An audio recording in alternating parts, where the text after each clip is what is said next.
Bonjour à tous. Donc, on va commencer ce webinaire flash de l'IFV. Donc, il y a le sujet suivant, tout savoir sur l'empreinte carbone d'une parcelle VIE, donc vignoble innovant éco-responsable, et les leviers conseillés pour la réduire. Donc, ce projet, il est fait dans le cadre du partenariat qu'il y a entre l'ANI Vins de France, donc c'est l'interprofession des vins de France, et l'IFV, donc qui accompagne l'interprofession sur le plan technique, sur des profils, en fait, sur un mode de production axé taille, race mécanique ou rendement pour assurer des volumes de production dédiés aux vins de France. Donc, on va passer à la diapo suivante. Je vais juste faire un point sur le programme. Donc, on va avoir deux parties pour cette présentation aujourd'hui. On va d'abord avoir Hugo Luzi, qui est ingénieur en évaluation environnementale et en analyse de cycle de vie, qui va faire un point global sur l'empreinte carbone, les gaz à effet de serre, les stockages de carbone. Donc voilà, qui va rentrer dans les détails et vous donner des explications générales. Et moi ensuite, donc je suis Camille Guilbert, je suis chargée de projet en viticulture et j'anime cette thématique des VIE. Je vais faire un cas d'étude sur le calcul de l'empreinte carbone d'une parcelle type VIE. Donc, je ferai un rappel des caractéristiques de ce mode de production et on mettra ces caractéristiques en regard des grands postes d'émissions de gaz à effet de serre et de stockage. Et je listerai des leviers qui permettent de réduire l'empreinte carbone. Et on terminera avec un temps de questions et réponses qui sera de 10 à 15 minutes. Donc, vous ne pouvez pas parler. Par contre, vous pouvez écrire vos questions. Vous avez une petite fenêtre sur votre écran, a priori à droite, et il y a une rubrique questions. Donc, vous pouvez rédiger vos questions au fur et à mesure de la présentation et on les lira à la fin de la présentation. Donc, maintenant, je laisse la main à Hugo. Merci Camille. Donc oui, pour cette première partie, donc pour me représenter, effectivement, je suis ingénieur en évaluation environnementale et donc analyse du cycle de vie, à savoir qu'à l'IFV, on a un pôle de 2 personnes à temps plein à travailler sur l'ACV, donc l'analyse de cycle de vie et l'empreinte carbone sur la filière vigne et vin. Donc, on va commencer par quelques éléments méthodologiques sur l'empreinte carbone, donc sur le mode de comptabilisation des émissions et du stockage de carbone, ainsi que quelques éléments de contexte sur la filière vigne-vin en France et son empreinte carbone. Donc, j'ai commencé ici par une définition, hein, empreinte carbone. L'empreinte carbone, c'est de la comptabilité carbone. C'est la mesure de la contribution au changement climatique par comptabilisation des émissions de gaz à effet de serre d'origine anthropique. Et on aurait pu rajouter d'une activité ou d'un service qu'on cherche à évaluer. Donc là, en l'occurrence, quand on parle d'empreinte carbone viticole, en fait, on s'intéresse à l'empreinte carbone de la viticulture, hein. On pourrait s'intéresser à l'empreinte carbone du vin complet, hein.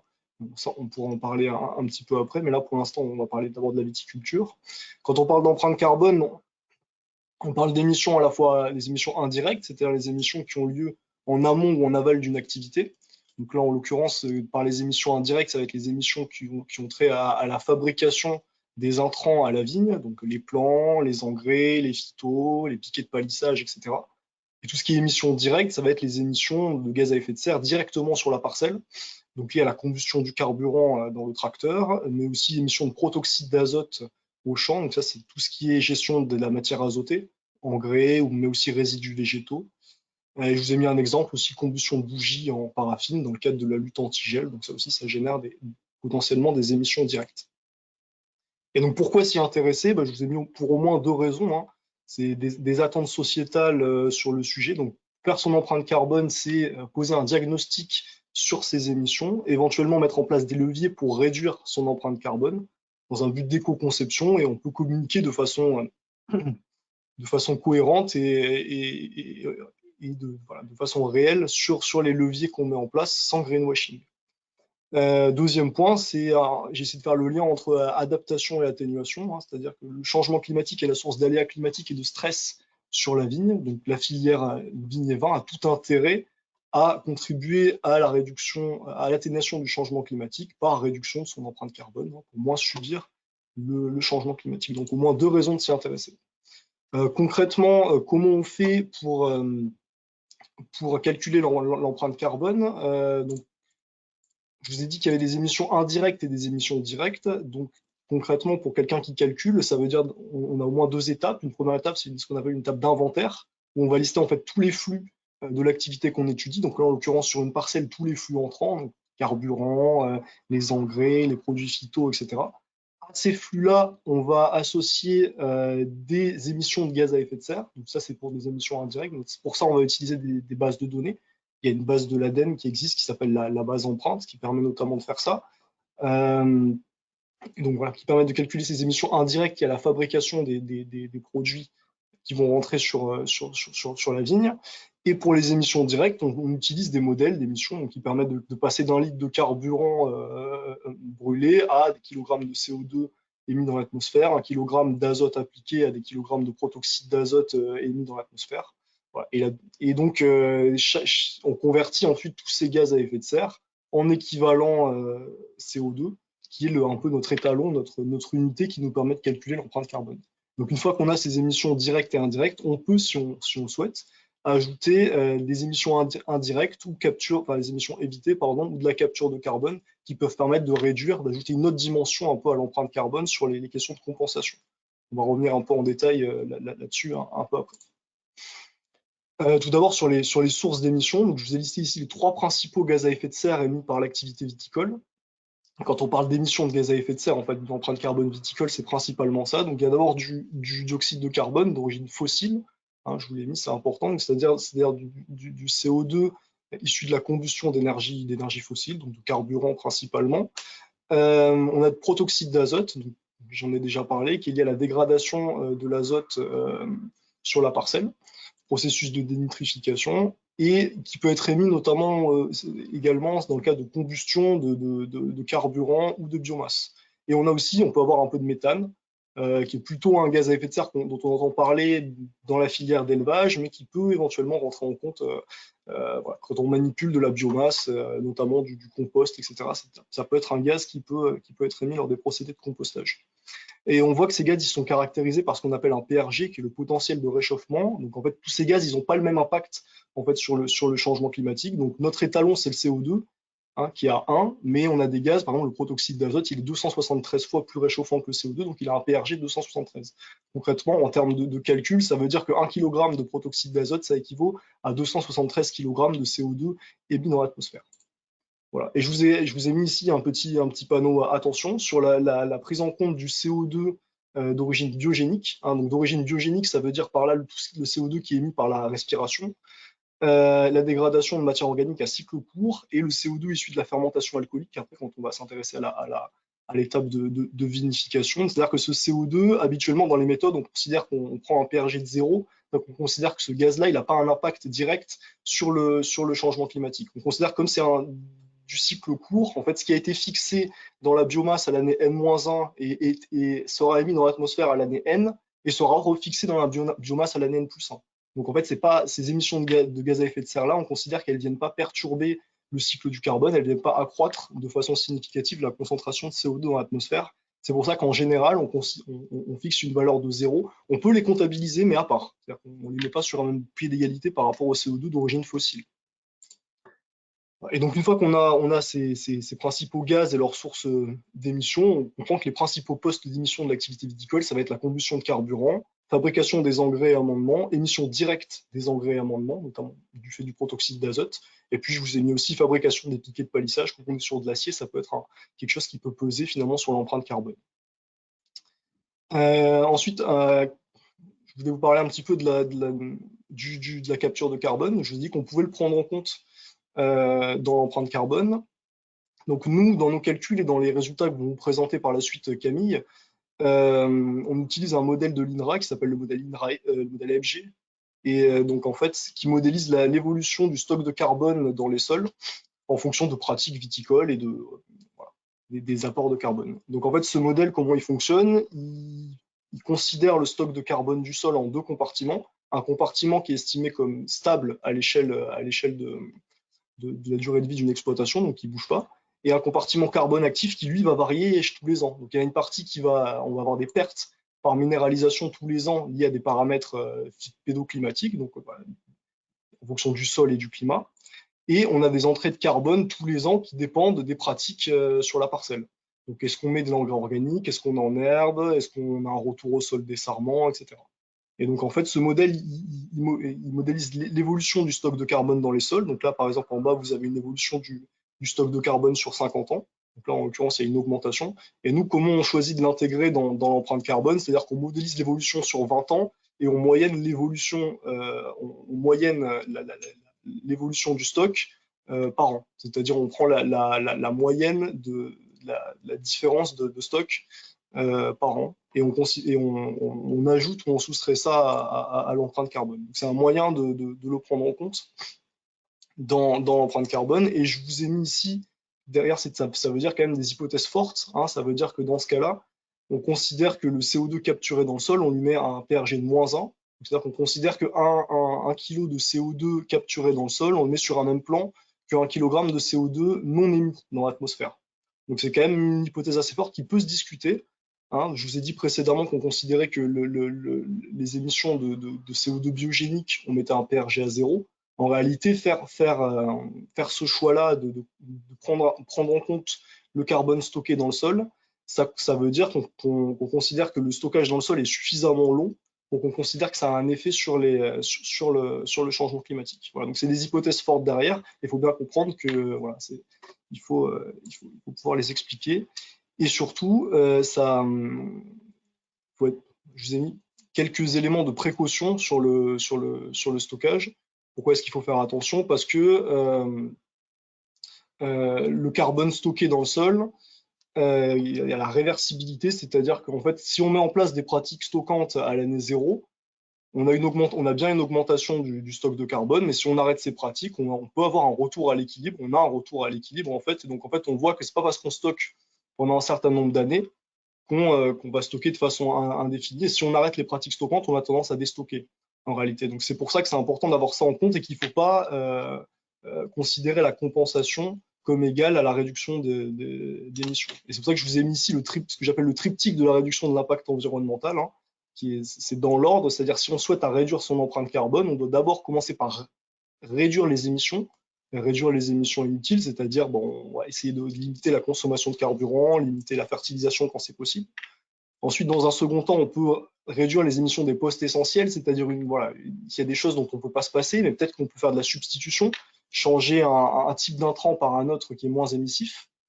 Et enfin, une fois qu'on a fait tout ça, on peut chercher à compenser les émissions incompressibles. Voilà, on peut avoir de la réduction de l'empreinte carbone par compensation, notamment par stockage de carbone dans les sols. Voilà. Mais l'idée derrière ça, c'est de dire qu'on ne peut pas réduire son empreinte carbone uniquement par compensation. Et donc, je vous ai mis un extrait ici d'une note de l'ADEME sur la neutralité carbone qui montre bien qu'en fait, on peut pas faire attention et pas se revendiquer neutre en carbone, éviter le type des communications où on dit qu'un produit, un service, un territoire est neutre en carbone, puis ça n'a pas tellement de sens, parce que la neutralité carbone, c'est quelque chose qui doit être envisagé à l'échelle mondiale, éventuellement à l'échelle d'un pays. Mais voilà, donc vraiment, c'est commencer par réduire ses émissions et intégrer une démarche de réduction quand on intègre une démarche de réduction d'empreinte carbone, commencer par réduire ses émissions avant de compenser. Ensuite, quelques points, un peu de contexte sur le carbone dans la filière viticole, à savoir que pour l'instant, on n'a pas de moyenne française basée sur des statistiques qui soient satisfaisantes. Qu'est-ce que c'est l'empreinte carbone finalement de la vigne en France? Donc, quelque chose vraiment de statistique sur lesquelles on pourrait se baser. Il existe une base de données publique qui s'appelle Agribalise de l'ADEME, mais c'est majoritairement basé sur des itinéraires de production à dire d'experts. C'est-à-dire que, comme je l'ai dit, c'est pas statistique. Néanmoins, ça permet quand même de se faire une idée de ce que c'est que l'empreinte carbone de la vigne en moyenne. Et à noter que cette base de données, elle est prévue d'être mise à jour pour 2025 par l'IFV. L'IFV est chargé de la partie vigne et vin de cette base de données. Et l'objectif, c'est de se baser sur une approche un peu plus statistique pour définir vraiment ce que c'est qu'un vin moyen en France. Je vous ai mis quand même les extraits ici de la base de données Agribalise en comparant la vigne à d'autres cultures. Donc, on voit que si on compare la vigne là, ici à deux grandes cultures, hein, le blé et la pomme de terre, on a quand même globalement des émissions à l'hectare qui sont plus faibles. Hein. Bon, on peut l'expliquer par une plus faible fertilisation, parce qu'on a vu que le protoxyde d'azote lié à la fertilisation, c'est un gaz assez émissif. Donc, comme on a de la fertilisation un peu plus faible, on a des émissions à l'hectare qui sont un peu plus faibles, associées à une faible surface, donc 3% de la SAU en France. Le chiffre qu'on a sorti, nous, c'est qu'à peu près la viticulture, c'était 0,24% de l'empreinte carbone française. Et donc, si on élargit, on sort de la viticulture et on passe à la filière vigne-vin dans son ensemble, on est autour de 1% à peu près. Voilà, la filière vigne-vin, l'empreinte carbone française.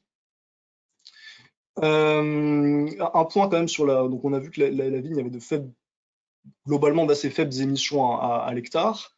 Un point sur lequel la filière viticole peut mieux faire et donc il a un coup à jouer, c'est sur le potentiel de stockage de carbone. Donc c'est vrai qu'on dit souvent que les sols viticoles ont des stocks de carbone assez bas, part d'un stock de carbone assez bas. Qui dit stock de carbone assez bas dit potentiel de stockage de carbone assez intéressant. Et donc là, je vous ai mis par exemple l'extrait d'une étude de l'INRAE qui avait chiffré le potentiel de stockage additionnel dans les sols français suite à l'initiative 4 pour 1000. Alors l'initiative 4 pour 1000, c'était une initiative basée sur un calcul de coin de table qui disait que si l'ensemble des sols du monde augmentait leur stock de carbone dans les sols de 4 pour 1000 par an, ça suffirait à compenser l'ensemble des émissions de gaz à effet de serre annuelles. Bon, en réalité, c'est un peu plus compliqué que ça, parce qu'il y a plein de sols naturels sur lesquels l'homme n'a pas de prise, il y a des sols artificialisés, etc. Mais enfin, ce qu'avait chiffré cette étude, c'est que par l'enherbement, donc en enherbant l'ensemble du vignoble, ça représenterait une augmentation du stock de carbone à hauteur de 3,7 pour 1000 par an. Et donc, c'est globalement assez encourageant, puisque ça suffisait en tout cas pour la partie vigne uniquement, à s'approcher des objectifs de 4 pour 1000. Voilà. Ensuite, si on sort uniquement la viticulture, mais on regarde un peu, on photographie l'empreinte carbone du vin en France, donc toujours un résultat issu de la base de données Agribalise, qui est une base de données publique sur laquelle que vous pouvez aller consulter. Il y aura le lien à la fin du webinaire. On a ces résultats-là, donc avec une empreinte carbone autour de 1,2 kg de CO2 équivalent par litre de vin, donc en incluant toute la partie vinification, conditionnement et transport, donc plutôt l'aval.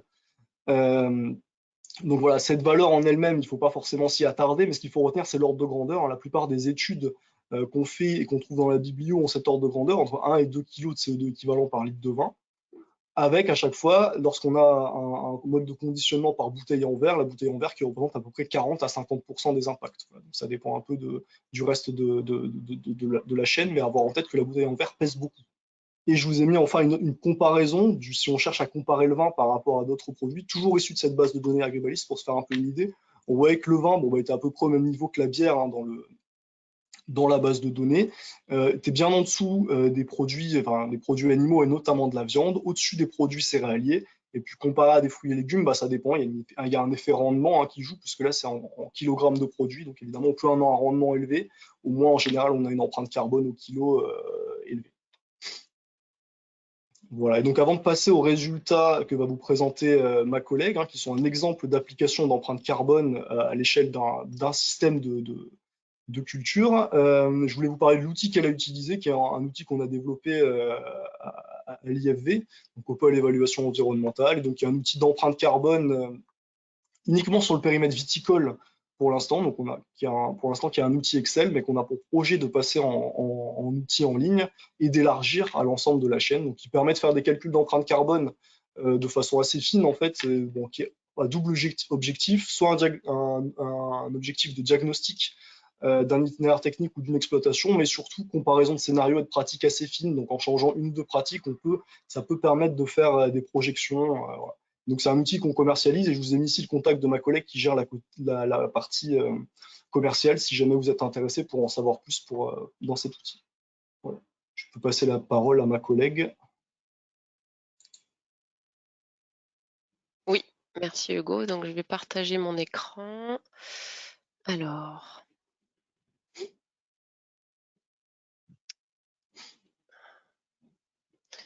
voilà. Donc, je vais maintenant prendre la main pour faire donc oui pour vous présenter un peu les travaux qui ont été faits pour une parcelle donc dite VIE. L'idée est à la fois de calculer l'empreinte carbone de cette parcelle, de voir par rapport aux caractéristiques de ce mode de production quels sont les grands postes d'émissions de gaz à effet de serre et de stockage de carbone. Donc, dans un premier temps, je vais vous présenter ça et ensuite on va parler levier de réduction de l'empreinte carbone. Donc, le modèle VIE, ça consiste en des grandes parcelles assez développé pour être bien mécanisable, donc avec des rangs larges, des rangs longs, plus de 200 mètres en général, on peut avoir autour de 4000 pieds par hectare. Et vraiment, un des points typiques, c'est la taille rase mécanique. Le but étant d'avoir un cordon unilatéral libre avec un seul fil porteur, on le voit un petit peu sur la photo de gauche, et pas de fil releveur. Donc on va avoir une végétation qui va pousser de manière assez buissonnante et pas dans un plan. C'est associé à des objectifs de rendement élevés, de l'ordre de 15 à 20 tonnes hectares. Ça peut être plus. Quand nous, on fait tourner le modèle VIE, on se place à, donc pour GC Vite, on se place à 20 tonnes par hectare. Et associé à ces objectifs de rendement élevés, on a une fertilisation soutenue, apportée au sol d'une part, mais aussi par fertirrigation pour un fractionnement de la dose, avec un total de l'ordre de 80 kg d'azote par hectare et par an apporté. Sur le plan des traitements phytosanitaires, il y a aussi une recherche d'optimisation avec du pilotage par des outils comme Décitrade pour gérer les traitements phyto. On a un encépagement assez systématique de 15% des surfaces des îlots en cépage résistant pour aussi diminuer les traitements phytosanitaires et l'utilisation par exemple de panneaux récupérateurs. Enfin, en termes de gestion du sol, ça va aussi peser dans la balance de notre calcul d'empreinte carbone. On a un interrang sur 2 en enherbement permanent et un interrang sur 2 en engrais vert, donc semé en fin de campagne et détruit au début de la campagne suivante. Avec enfin, donc l'idée c'est que ces grandes parcelles en taille mécanique à haut rendement, elles sont sur des grands îlots, en général d'un tenant, de l'ordre de 30 hectares avec plusieurs cépages, des cépages internationaux, des cépages résistants. Et voilà, donc ça fait un grand îlot de 30 hectares. Et donc bien sûr, pour l'empreinte carbone, je vais toujours parler par hectare, mais il faut bien réfléchir qu'on est dans ce type de système.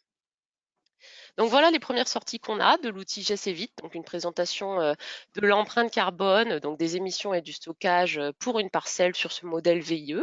Donc ce qu'il faut voir sur ce graphique, c'est qu'on a les valeurs positives entre 0 et 2500 qui sont les émissions de gaz à effet de serre par différents postes d'émissions. Et dans les valeurs négatives, on a tout ce qui est stockage.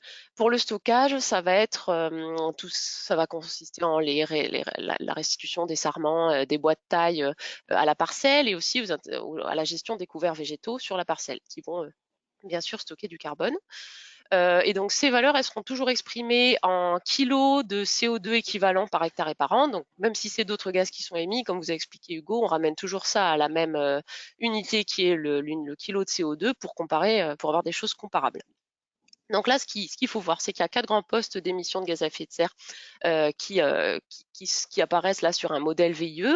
Donc au total, dans nos émissions, on est à peu près on a un petit peu plus de 2100 kg de CO2 par équivalent par hectare et par an, donc 2,1 tonnes d'émissions. Et on a une empreinte carbone, donc le bilan, la différence entre les émissions et le stockage, à 1,5 tonnes. Donc dans les émissions, ex aequo, on a 2 grands postes. On a d'abord la partie jaune, c'est la partie carburant à la parcelle. Donc, toutes les interventions faites au tracteur utilisent bien sûr du carburant. Donc, il y a un coût carbone pour la fabrication et au moment de la combustion de ce carburant. Donc, toutes les interventions au tracteur, ça va être la taille, la gestion des couverts, les opérations en verre jusqu'au vendange. Donc, c'est un tiers des émissions de carbone qui sont associées à ce poste carburant. Ensuite, équivalent pour un tiers aussi des émissions, on a les émissions de N2O au champ. Donc, le N2O, c'est pareil, ça vous a été expliqué tout à l'heure, c'est le protoxyde d'azote. Donc, à partir du moment où il y a un apport de matière azotée à la parcelle, il va y avoir des mécanismes de nitrification, dénitrification qui vont produire, émettre du N2O qui a un pouvoir de gaz à effet de serre. Et donc, quand je dis apport azoté, c'est bien sûr les engrais, les amendements. Dans notre cas, j'ai précisé qu'on est de l'ordre de 80 kg d'azote par hectare et par an à la parcelle. Donc, ces conséquences, ça va forcément générer des émissions. Mais on a aussi les actions de tonte et de destruction des couverts qui, elles, visent à long terme à apporter du carbone dans le sol, qui vont quand même aussi activer ces mécanismes. Et ensuite, dans un deuxième temps, la partie bleue marine à 12%, c'est aussi lié aux engrais, à l'azote. Là, c'est lié à la partie fabrication des engrais et des amendements.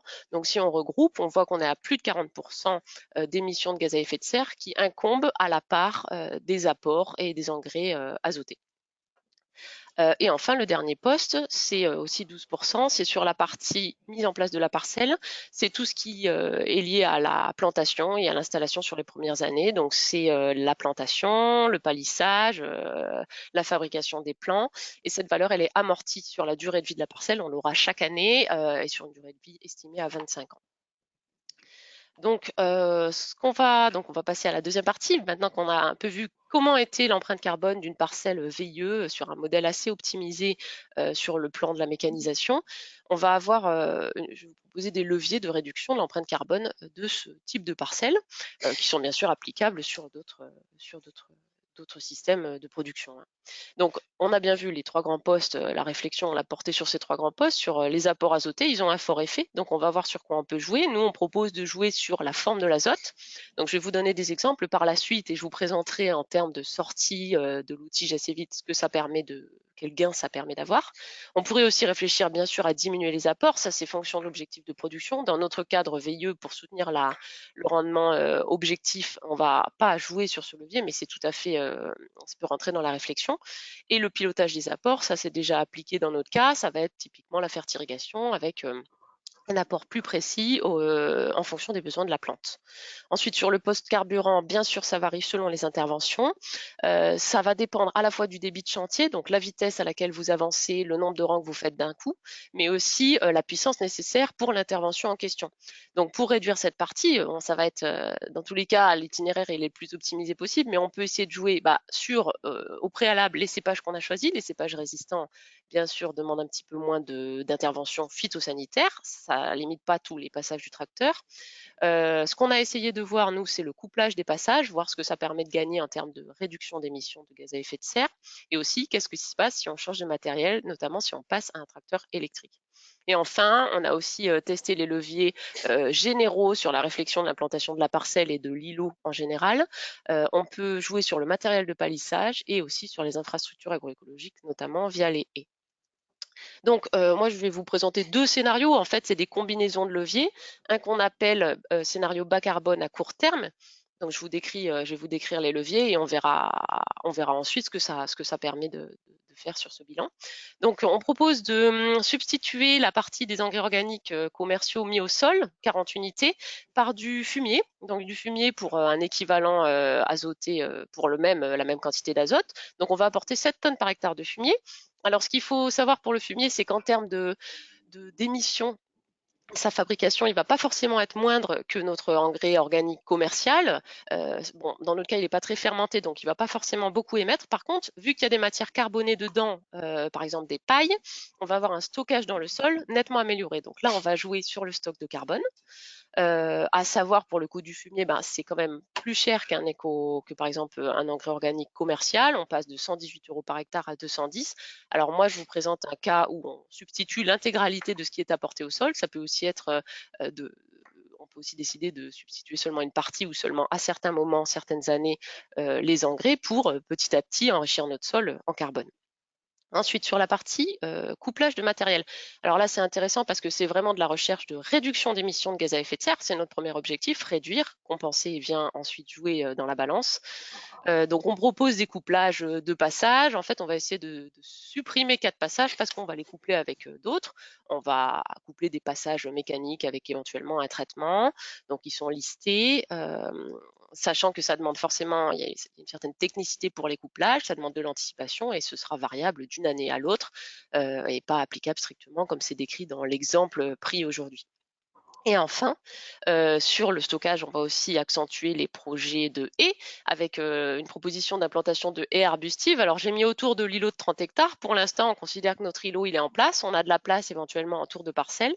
Donc on va mettre un périmètre de haies partout autour, des haies de taille modérée, donc arbustives, ce qui correspond, si on le ramène à l'hectare, à environ 90 mètres linéaires de haies par hectare.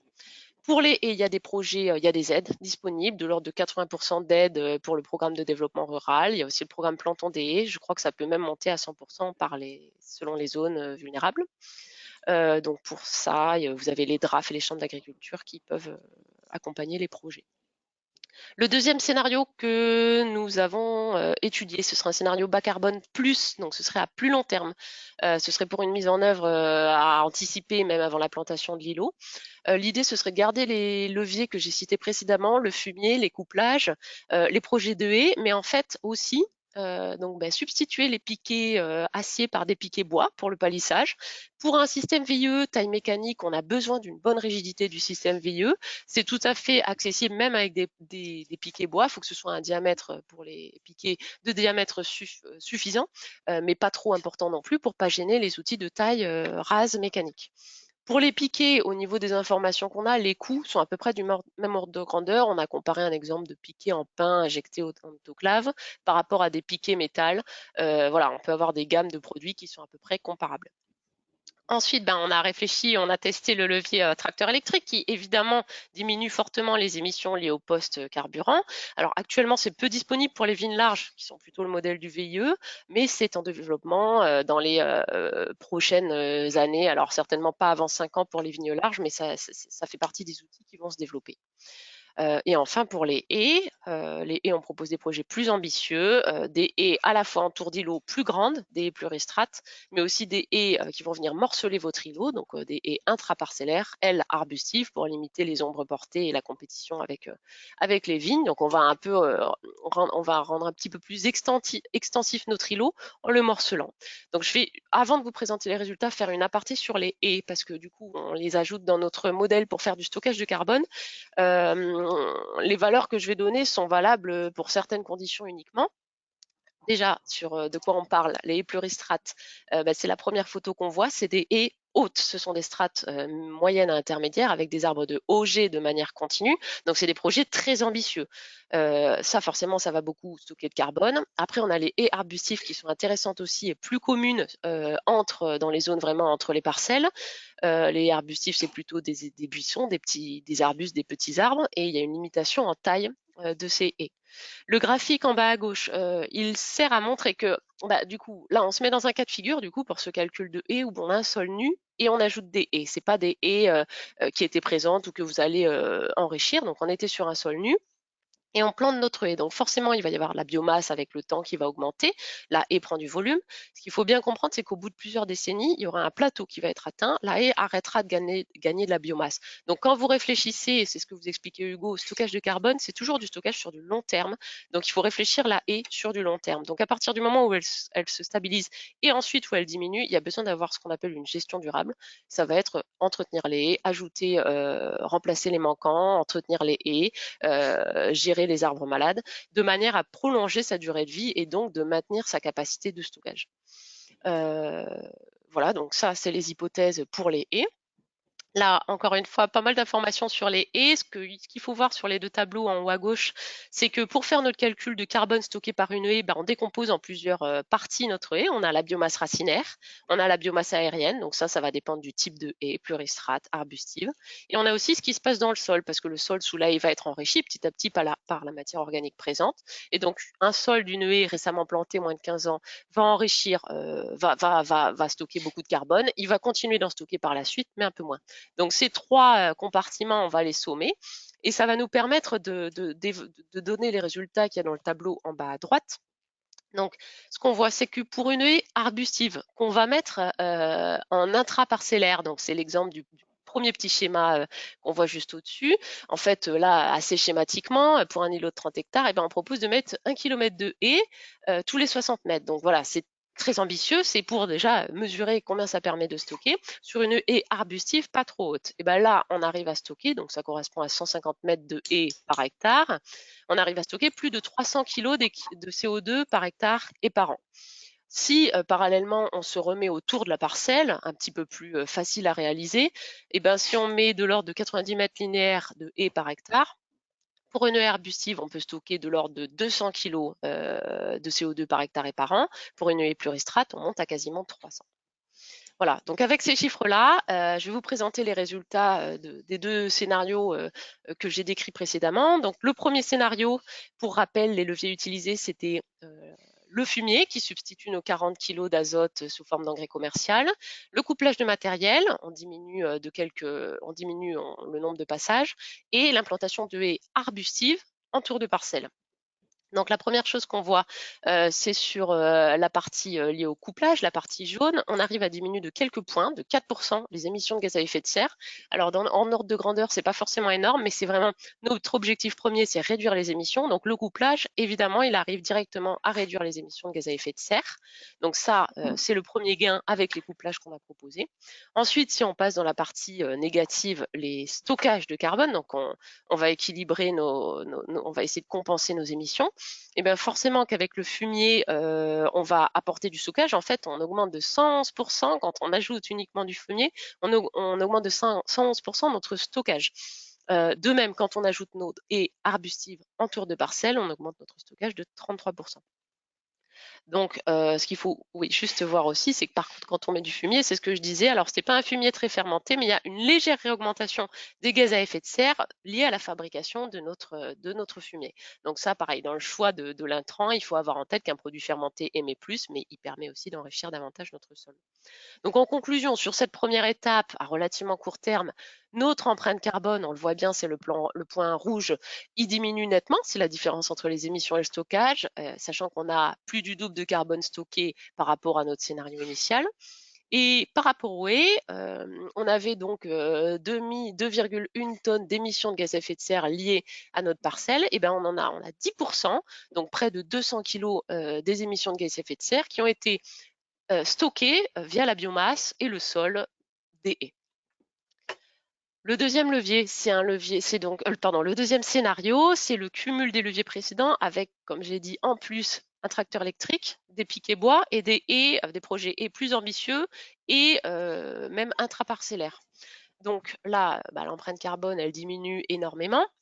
Si on détaille les différents postes d'émission, la partie jaune liée au carburant à la parcelle diminue énormément. Forcément, on utilise notre tracteur électrique. On diminue de 20% nos gaz à effet de serre grâce à l'utilisation de tracteurs électriques.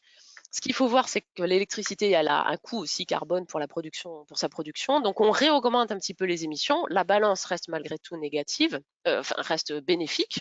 Mais voilà, on passe de moins 19% de gaz à effet de serre en bilan en passant au tracteur électrique, sachant qu'on a juste la machine à vendanger qui fonctionne au tracteur, qui est thermique.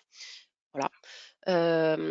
Ensuite, sur le palissage, on est encore dans de la réduction d'émissions, donc c'est aussi intéressant directement parce qu'on réduit les émissions, vraiment ce qui est émis dans l'atmosphère. On a moins 9% de gaz à effet de serre, c'est la partie bleue assez claire en bas, juste au-dessus de zéro. Donc le fait de remplacer nos piquets acier par des piquets bois réussit à nous réduire ces émissions de presque 10%. Et enfin, le stockage nettement augmenté. Le fumier, c'est pareil que le scénario d'avant, plus 11% de stockage. Par contre, avec les projets de haies qu'on propose, très ambitieux, volumineux, on a plus 103% aussi d'augmentation du stockage. Donc en conclusion, là, on a réussi à réduire les émissions de gaz à effet de serre de l'ordre de 1/3 avec le tracteur électrique, avec les piquets bois, avec nos couplages. Ensuite, en termes de stockage, bien sûr, on a un stockage énorme avec des projets très ambitieux de haies et de fumier qui permettent quand même, on le voit mathématiquement, de compenser nos émissions par le stockage. Et tout à l'heure, on avait 10% de nos émissions de gaz à effet de serre stockées par la haie, donc par le gain de biomasse de la haie. Là, on arrive même à avoir 40% des émissions qui sont stockées. Donc, pour conclure par rapport à cette étude de cas où on s'est placé dans un contexte spécifique, VIE, on a pris un itinéraire technique fixé, on peut quand même avoir des conclusions générales pour des parcelles viticoles. Ce qu'on a vu, c'est que les intrants extérieurs, ils n'ont pas tous la même empreinte carbone.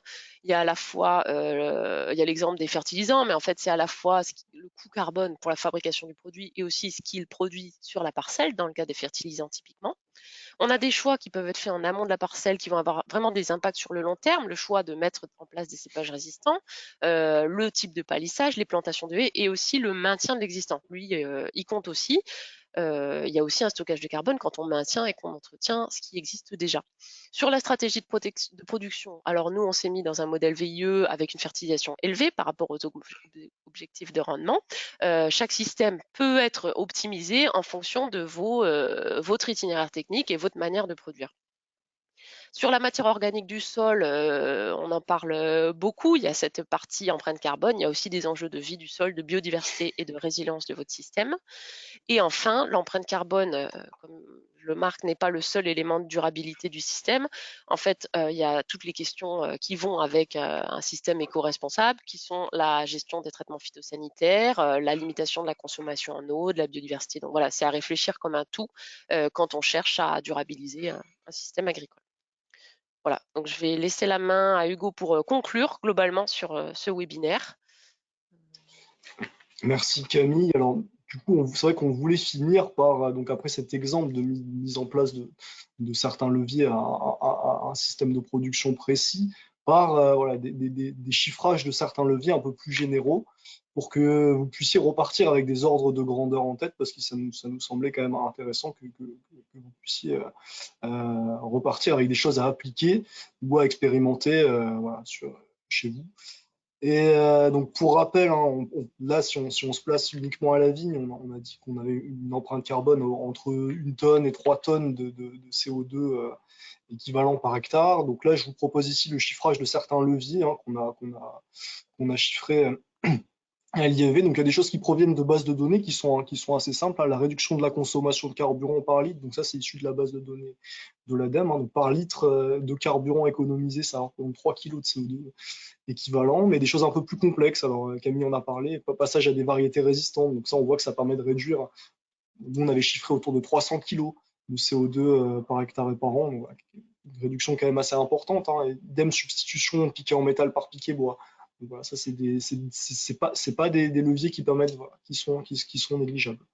On a séparé ici les leviers de réduction des émissions des leviers de compensation. Hein, parce que vous avez bien compris qu'on essaie de les prendre à part.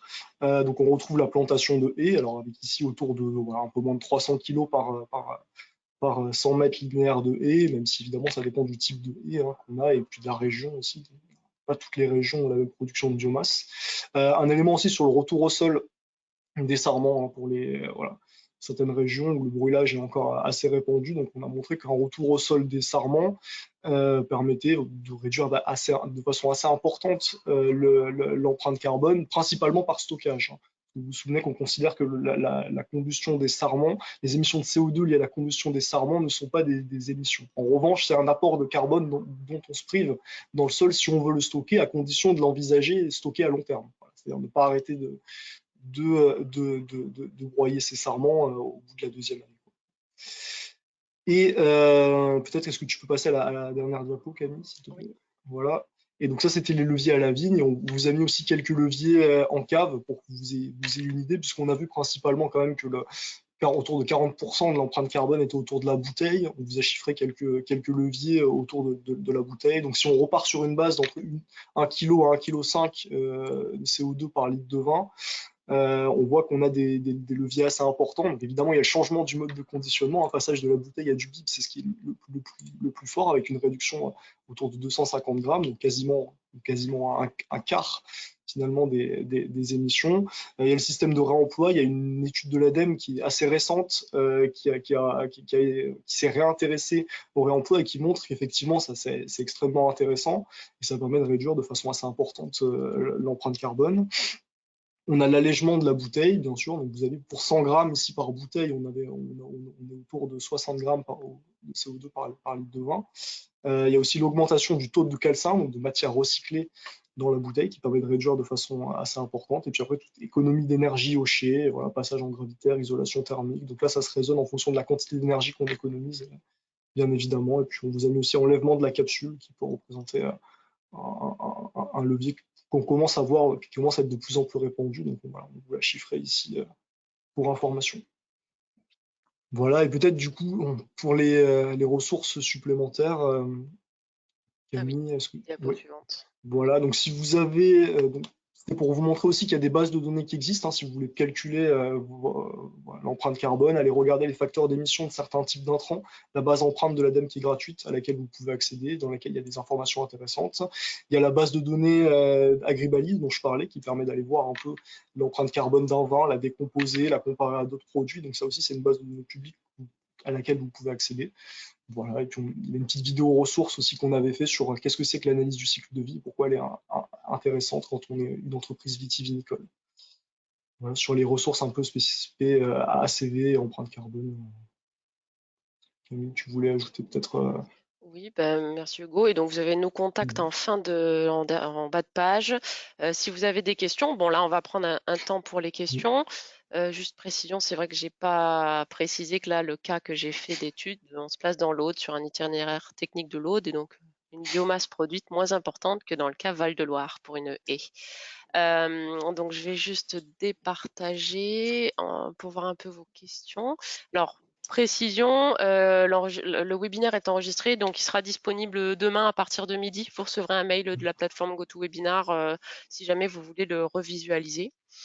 Donc, on va se mettre je vais me mettre sur les questions. Il y a aussi Emma qui va regarder Ouais. avec nous. Tu veux que je commence avec la première question? Je veux bien. Donc on a, est-ce que le rendement joue sur le calcul de l'empreinte carbone dans l'outil GCVit ou il ne joue qu'un rôle dans l'empreinte ou ne joue-t-il qu'un rôle dans l'empreinte carbone de la bouteille, donc lié au nombre de bouteilles produites? Bah, là, enfin, l'outil GCVit, il fournit une empreinte carbone à l'hectare. Il peut la fournir aussi au kilogramme de raisin. En fait, le rendement, c'est juste un dénominateur. On peut choisir de diviser ou non son empreinte carbone par le rendement. En fait, tout dépend de ce qu'on cherche à évaluer. C'est-à-dire que les deux sont possibles, quoi. On peut comparer à l'hectare, si on juge ça pertinent. Si on veut intégrer la dimension de performance et de rendement d'un système par rapport à un autre, effectivement, on peut comparer au kilo aussi. Après, voilà, comparé à l'hectare, en général, c'est ce qu'on fait. Mais on peut faire les deux. Dans GCBit, c'est possible de faire au kilogramme aussi. Ok, super, merci. Merci Hugo. Deuxième question sur l'absorption de CO2 l'absorption de CO2 dans le processus de phytosynthèse par la vigne, Photosynthèse. Oui. Photosynthèse. photosynthèse Mhm. par la vigne ne devrait-elle pas être considérée comme un réducteur de l'empreinte Non. carbone? Non, ça, c'est vrai que je l'ai abordé rapidement, mais ça me donne l'occasion d'y revenir. En fait, pour répondre à la question, il faut comprendre quand on parle d'augmentation de la concentration de CO2 dans l'atmosphère qui est responsable d'un changement climatique, on parle d'un dérèglement au long terme. Donc en fait, on parle de quantité de carbone qui était stockée dans les couches géologiques du sol, sous forme de pétrole et d'hydrocarbures, et qu'on brûle, et donc en fait qui se retrouve dans l'atmosphère. Et donc ça entraîne un dérèglement du système et du cycle du carbone. En revanche, si on raisonne à l'échelle d'une vigne, on voit bien qu'à l'année N-1, elle va stocker un peu de carbone dans les grappes, dans les feuilles, etc., qui va se retrouver dans l'atmosphère lors de la fermentation, lors de la dégradation de la matière. Et on voit que ça, c'est un cycle court, en fait. Et donc, ce cycle court-là, en général, on le compte pas, ou on peut le comptabiliser, mais seulement à part, dans l'empreinte carbone. En revanche, peut se poser la question pour le carbone qui est stocké dans les souches, qui, lui, est stocké sur un temps un peu plus long, sur la durée de vie d'une parcelle. C'est-à-dire si on a une parcelle qui vit 50 ans, effectivement, on a une quantité de carbone qui est immobilisée dans les souches durant 50 ans. Néanmoins, si on considère que la parcelle est replantée après, on considère qu'en fait, il n'y a pas de changement en fait, de concentration du carbone dans l'atmosphère si on Parce prend que les plus souches vont être notamment voilà, détruites, brûlées, donc on va avoir un détruites, bilan nul. brûlées, et puis, voilà, et puis après, elles vont être restockées si la parcelle est replantée. En revanche, cette question de gestion dans la biomasse, elle est intéressante quand on raisonne à l'échelle d'un territoire ou d'un vignoble entier. Et la question qu'on peut se poser, c'est est-ce que mon vignoble a tendance à s'accroître, à se réduire? Et dans ce cas-là, est-ce que la quantité de carbone que j'avais stockée dans mes souches à l'échelle de mon territoire, elle a tendance à réduire ou à augmenter? C'est le même type de calcul qu'on fait avec la forêt. En fait, quand on dit qu'il y a de la déforestation entraîne des émissions de carbone, c'est parce qu'on avait du carbone qui était stocké dans la biomasse, dans la forêt, qui, lors de la déforestation, se retrouve dans l'atmosphère. Et donc là, on a un dérèglement en effet. Mais tout ce qui est cycle de carbone annuel, ça, on ne compte pas parce qu'on considère que ça s'équilibre. Alors, il y a une question sur la filière générale. Est-ce qu'on sait si l'empreinte carbone du secteur vitivinicole en France est similaire à celle des autres pays? Est-ce qu'il y a déjà d'autres informations qui viennent d'autres pays? Ah, c'est assez difficile. Alors, moi, j'ai pas creusé la question. Il doit y avoir des choses dans la bibliographie. Ce qu'il faut avoir en tête quand même, c'est qu'il faut, en décomposant un peu les sources d'émissions, on a vu donc il y avait les carburants du tracteur, on avait majoritairement de la bouteille, en verre, et puis on a un peu d'énergie au chai. Alors déjà, première information, c'est qu'en France, on a une électricité qui est globalement assez peu carbonée du fait du nucléaire. Donc dès qu'on prend une filière viticole d'un autre pays où on n'a pas cette chance d'avoir une électricité peu carbonée, ben on peut s'attendre à ce que l'empreinte carbone du vin, elle soit un peu augmentée. Néanmoins, si on est dans des pays où, par exemple, la bouteille PET ou le bib sont plus répandus que la bouteille en verre, ben on peut s'attendre à avoir une empreinte carbone plus faible, étant donné que voilà, la bouteille en verre reste le principal poste d'émission. Voilà. Donc j'ai pas l'information, mais en tout cas, c'est des éléments qui peuvent permettre d'y répondre au cas par cas en identifiant les principales sources d'émissions en France et en essayant de réfléchir à qu'est-ce qui est différent en fait dans les autres pays. Et là, ça peut permettre d'y répondre. Alors, je vois que j'ai une Merci. question sur la quantité de carburant en litres par hectare utilisé dans le modèle. Alors là, j'ai pas la donnée sous la main. C'est quelque chose qu'on peut retrouver en revenant sur les tableurs Excel. Donc, dans ce cas, je veux bien que vous m'envoyiez un email et on pourra un peu discuter. C'est vrai, associer ce qu'on voit comme émissions de gaz à effet de serre liées au carburant, le ramener à 1 litre par hectare. Je pense que c'est tout à fait faisable vu qu'il y a vraiment tout l'itinéraire technique qui a été saisi dans GCVIT. On a une autre question. Quand est-ce qu'il sera possible de rajouter les infrastructures agroécologiques dans le logiciel GCVIT? C'est donc pareil pour le matériel de palissage. Alors, moi, je peux pas répondre précisément à cette question parce que c'est moi qui gère le développement de l'outil personnellement, mais je sais que c'est prévu en cours et que probablement dans la prochaine version qui sera en ligne, il y aura ces éléments-là. En tout Même pour cas, la partie après, et pour la partie E, c'est oui, oui, pour la partie E, normalement, oui. J'imagine, puisque nous, on est en capacité de le faire, je ne veux pas trop m'avancer hein, sur ça, donc c'est à prendre avec des pincettes, mais nous, on est en capacité de le faire. Et voilà, c'est juste de l'implémentation logicielle, donc a priori, il n'y a pas de raison pour que ça soit pas disponible. Après, vous donnez une date, je suis pas capable. sachant qu'il y a quand même une variabilité par région et par Ouais. type de Mais projet de haie, évidemment. c'est possible après de sélectionner la région et d'appliquer dans la méthode de carbocage sur lesquelles voilà, on s'est basé là, dans cette étude-là, il y a des facteurs d'ajustement en fonction de la région, donc c'est tout à fait applicable, on pourrait l'implémenter dans le logiciel. Alors, je vois qu'il y Ok. a une question dont on a déjà discuté en amont de ce webinaire. Est-ce que vous avez bien pris en compte la construction du tracteur électrique dans le bilan carbone? Si oui, quelle durée d'amortissement? Alors, je vais commencer à répondre et je vais laisser Hugo peut-être élargir un petit peu. Alors non, ça n'est pas pris en compte, mais n'est pas non plus pris en compte la fabrication d'un tracteur thermique. Alors, bien sûr, ça va jouer, mais voilà, il y a la balance globale. Hugo, si tu veux faire un commentaire là-dessus. Non, non, bah, en effet, c'est vrai que là, dans l'outil et puis dans les données qu'on avait à disposition, pour l'instant, on n'avait pas grand-chose sur les tracteurs électriques spécifiquement, parce que sur les tracteurs, on a des choses, c'est juste pour l'instant, c'est pas implémenté là, dans ces calculs-là. Après, avec les éléments qu'on a pour les tracteurs, en tout cas thermiques, ça pèse assez peu. Néanmoins, ça serait intéressant, bien évidemment, si on voulait faire une ACV complète et le jour où on aura des tracteurs électriques euh, partout dans le vignoble, ça semble intéressant de s'y pencher de façon plus précise et d'estimer l'impact lié à la fabrication, voilà, notamment des batteries, etc. Néanmoins, on peut quand même un peu s'inspirer de ce qui a été fait pour la voiture électrique. On a un peu des données où on montre que quand même globalement, à condition de l'amortir suffisamment, bon, les voitures électriques finissent par avoir un gain environnemental par rapport à une voiture thermique. Alors un tracteur électrique, c'est probablement un peu différent parce qu'on a des batteries un peu plus conséquentes, mais ça mériterait un chiffrage. En effet, pour l'instant, là, on est resté juste sur les émissions directes, en fait. Enfin, Ok, merci. Alors j'ai une question vraiment sur les VIE. Concrètement, ces VIE existent-ils déjà et où? Rentabilité du modèle. Alors, donc il y a 2 sites pilotes, c'est les sites qu'on suit à l'IFV, ce sont des parcelles jeunes pour l'instant. Donc on est en phase de collecte de données économiques, rentabilité, qui ont été mis en place. Donc il y a 2 fois 30 hectares. Par contre, oui, ça existe à d'autres endroits et on est en train de constituer un peu une cartographie de sites modèles justement pour pouvoir un peu présenter collecter et avoir des informations sur des îlots qui existeraient déjà depuis plus longtemps.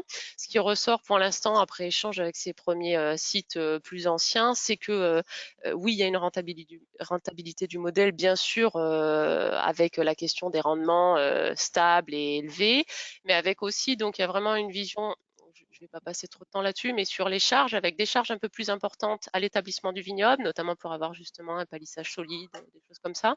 Mais on va avoir à plus long terme, des frais de gestion annuels plus bas, avec un petit peu de main-d'œuvre, avec de la main-d'œuvre en moins, avec quelques interventions en moins. Donc voilà, l'équilibre il va se faire différemment par rapport à une parcelle normale, mais voilà, c'est pour l'instant sur les sites qui commencent à avoir du recul, oui, il y a les producteurs se retrouvent sur ce mode de production et ont plutôt tendance à vouloir le développer. Donc, si vous voulez des infos, n'hésitez pas à m'écrire là-dessus et à aller voir sur le site de la page Vigne20-Occitanie, l'IFV Sud-Ouest, vu que c'est l'IFV Sud-Ouest qui anime la thématique du VIE. J'ai une autre question pour toi, Camille.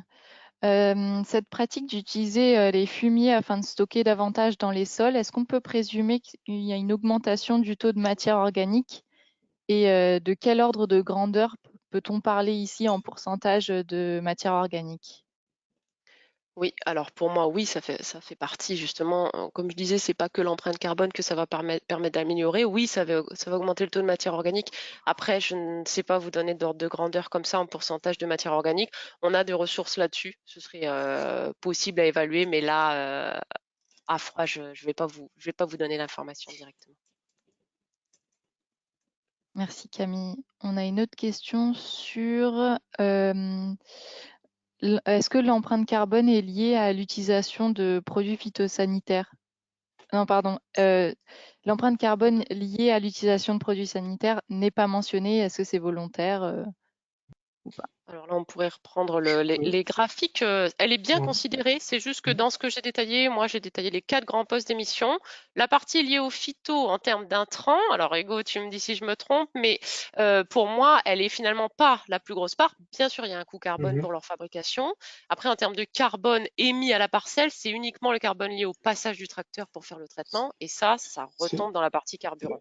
c'est ça. Après, on peut le voir aussi.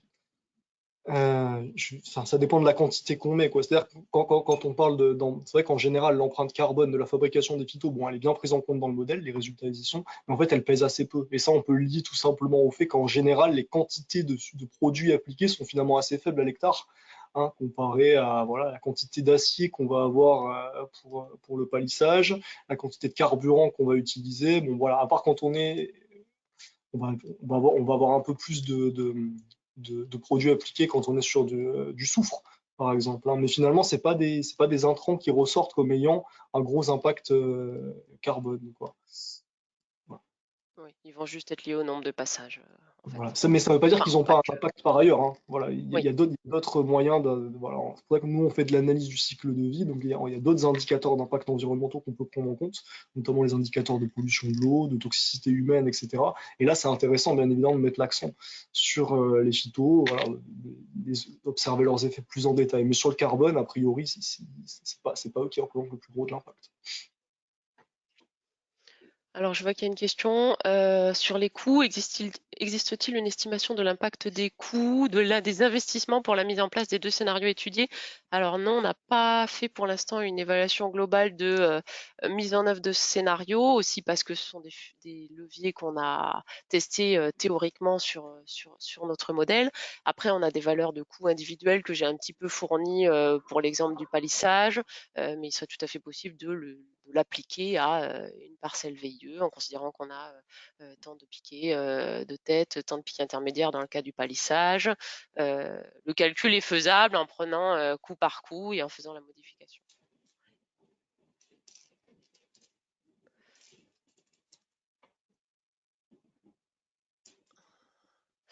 Alors, il y a une question de quelqu'un qui a quitté la réunion. Il y a une question sur ce type de production hyper moderne et très mécanisée.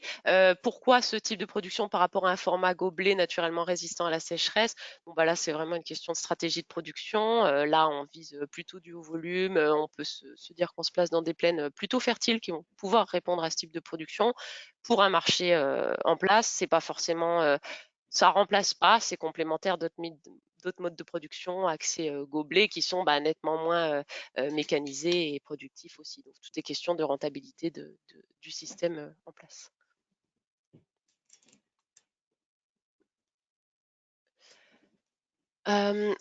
Alors on a quelqu'un qui dit qui demande au-delà des ordres de grandeur des expérimentations, quels outils sont aujourd'hui disponibles pour chiffrer, calculer notre empreinte carbone au niveau d'un domaine viticole? On a l'outil GCVit qui est uniquement pour l'instant sur la partie Viti. Après, un outil qui soit capable de tout faire, il y a des bureaux d'études qui peuvent le faire, hein. Donc, vous pouvez Euh, Et même au niveau des... ok.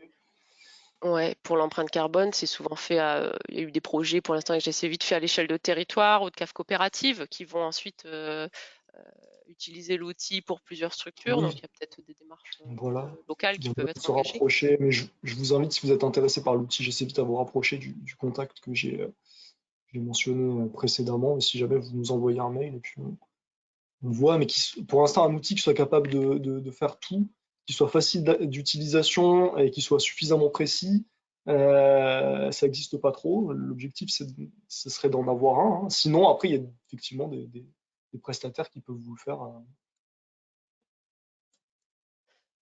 Alors, il y a une question sur sur les haies, sur comment ça a été calculé.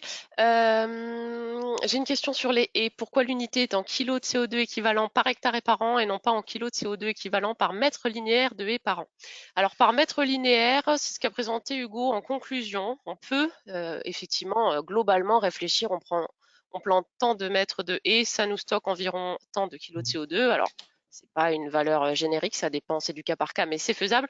Moi, je l'ai présenté par hectare parce que j'ai vraiment réfléchi à tout sur le modèle scénario. Et dans mon scénario, j'avais proposé soit environ 100 mètres de linéaire de haies en tour de parcelle, soit du morcellement. Donc, je me suis mise dans un scénario assez concret où on a déjà prédéfini quel était le linéaire par hectare. Donc voilà, je suis à l'étape un peu plus loin, mais le calcul a été fait quand j'ai fait mes étapes de calcul en réfléchissant d'abord en mètres linéaires et ensuite traduit C'est en combien on veut en mettre par hectare. c'est ça. Voilà. On a une autre question sur les haies. Il me semblait que les informations piquées haies n'étaient pas prises en compte dans le calculateur GCVIT. C'est le cas désormais? Ah, pour l'instant, c'est pas pris en compte dans le calculateur, c'est des calculs qui ont été faits à part. Mais effectivement, Oui, bientôt ils le feront. Mais là, c'est pas précisé, mais en effet, ça a été fait à part.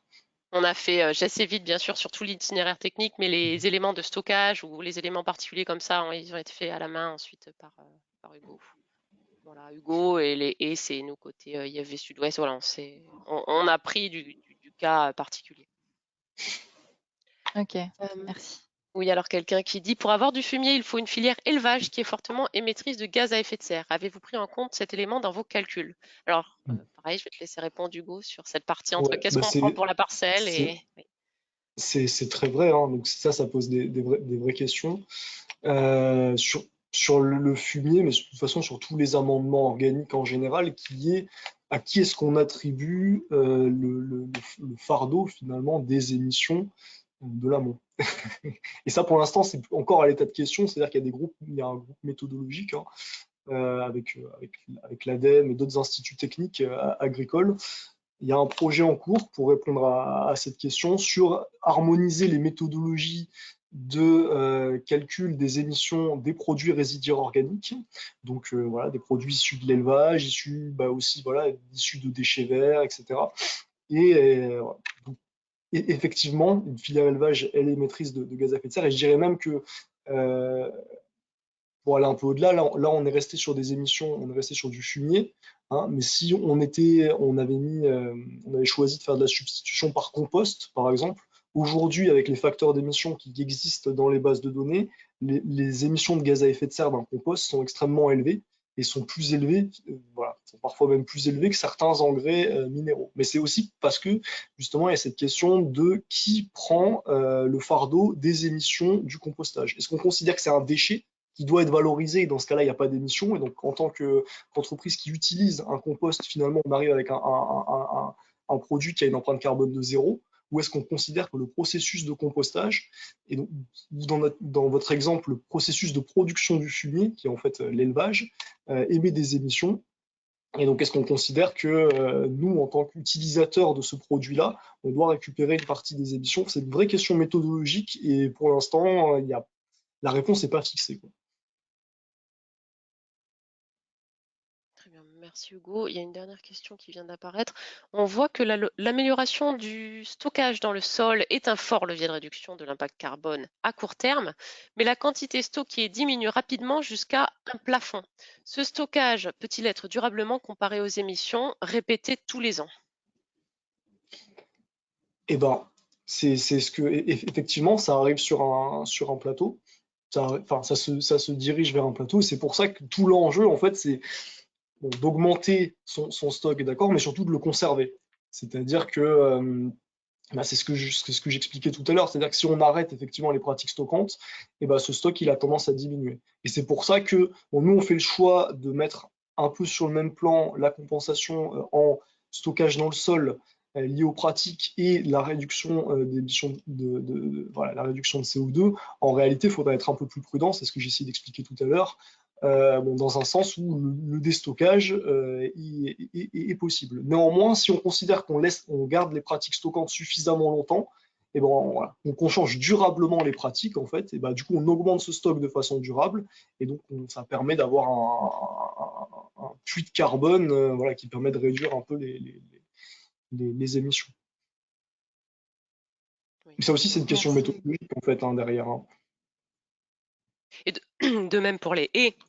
Effectivement, si on Voilà. veut que ça stocke et que ce qui a été stocké soit maintenu, c'est des haies qui doivent être maintenues sur du très long terme et pas détruites au moment où vous allez avoir un autre projet. C'est vraiment quelque chose qui doit être durable pour qu'on puisse l'amortir sur les années de production. Et normalement, on fait le choix quand même de l'intégrer au calcul parce qu'il nous semble que c'est des leviers importants et que ça a en plus par ailleurs d'autres bénéfices environnementaux et agronomiques qui ont travaillé sur la matière organique des sols. Et donc c'est vrai que voilà, l'intégrer à l'empreinte carbone, ça permet aussi de favoriser des pratiques stockantes et de travailler sur la matière organique parce qu'il nous semble que c'est un enjeu important au-delà du carbone, quoi. Très bien. Voilà, ça fait Merci ça fait plutôt Hugo. 20 minutes qu'on fait le point sur les questions. On a fait le tour, donc je pense qu'on va clôturer ce Ouais. webinaire. Merci à tous. Donc, webinaire enregistré qui sera disponible demain. Et n'hésitez pas à nous contacter si vous avez des questions sur l'empreinte carbone, sur le VIE, sur la présentation de ce soir. Merci. Au revoir. Bonne soirée. Au revoir. Bonne soirée. Au revoir.